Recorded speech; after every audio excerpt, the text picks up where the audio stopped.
and welcome to Indonesia. When people think of Indonesia, they think of places like Bali for cheap drinks and endless parties. And whilst you can find that here, it's actually probably better other places in Asia and cheaper. So what else can we do? Well, apart from the amazing waterfalls that you just saw, you could also try your hand at some exotic fruit like this dragon fruit. It actually tastes sweeter on the middle.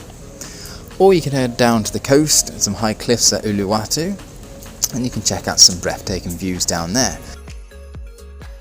You can also hire a motorbike and try riding in the Asian traffic, and even check out some traditional dancing.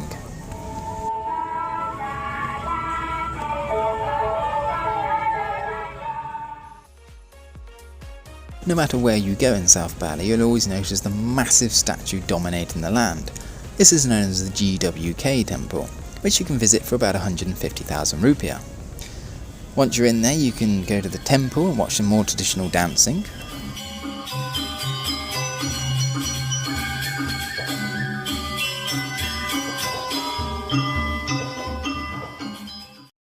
And even watch a dragon kicking a monkey up the ass.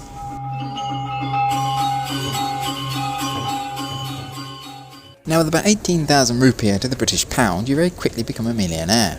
And then of course you've got to act like it. Apart from when it comes to rice. Now this is how traditional Indonesian persons eat rice. They clump it together with their hands and then dip it in their sauce and eat it. Nice and simple. Job done. However, when I try it...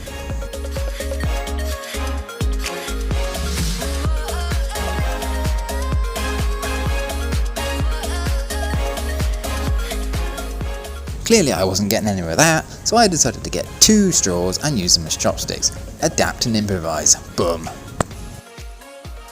Now of course Kuta has its famously long beach, which I think is a bit overcrowded and overrated. Instead you'll see in this clip me playing in the immensely powerful waves down on Dreamland Beach, which, like all the beaches down on the south coast, are actually a lot nicer.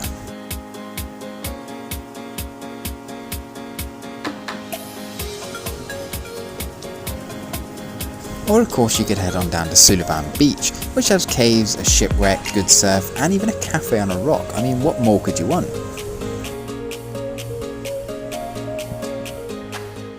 Now I brought a cheapy drone with me, so I thought I'd try it out.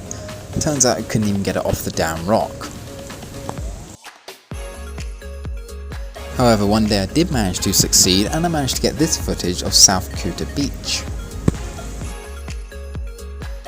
Okay, enough about beaches. What else is there to do in Bali? Well, how about ice skating?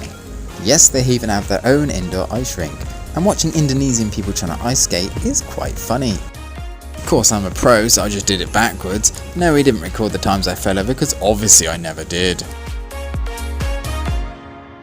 Now, accommodation in Indonesia is dirt cheap. For just about 150,000 rupiah, you can get a private air-conditioned room for 2 people en suite, with a balcony, breakfast and a swimming pool. That's about £8.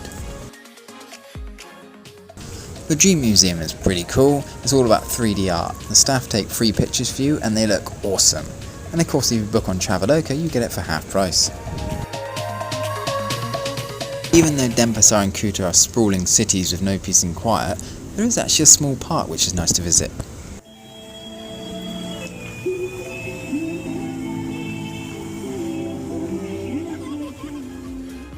Street food in Indonesia is in abundance, which is great. For just about 10 or 15,000 rupiah, you can pick up some nasi goreng, as you can see here being cooked right in front of you.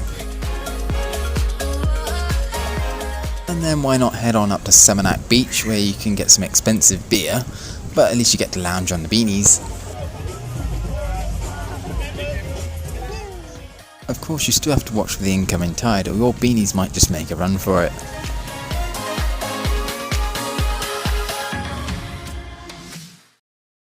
Now of course the experience wouldn't be complete without the parties, so to start with we went to a pool party.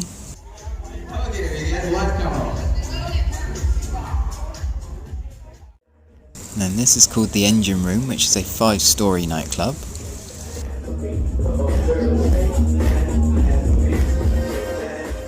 The ferry over to the Gili Islands has a sun deck with the massive speakers at the front, playing party music. So naturally you've got to get a beer or 2 on that one. And then you can jump straight into the beach parties where you can try your hand at dancing.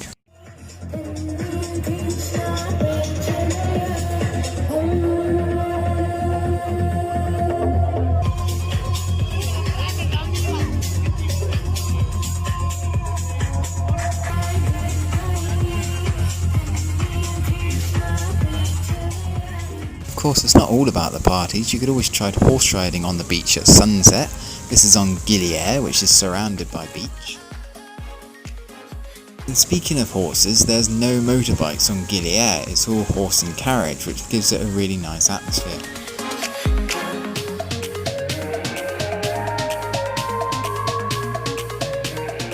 Now when the tide's gone out, the water that's left behind is actually hot. I don't mean warm, but hot, as in if you've got a cut or sunburn, it actually hurts. Now for just $1 you can rent a snorkel, which means then you can check out some of the marine life. Like, for instance, this bloody fish attacking me every time I tried to put my foot down. Now there really isn't very much to see around these reefs, to be honest, except maybe these fish. Or these guys. Or this lot, perhaps.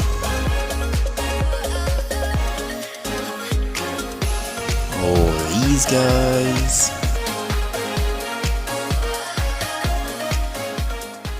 And then to finish the video, remember safety first, like these guys throwing gas cylinders up the beach.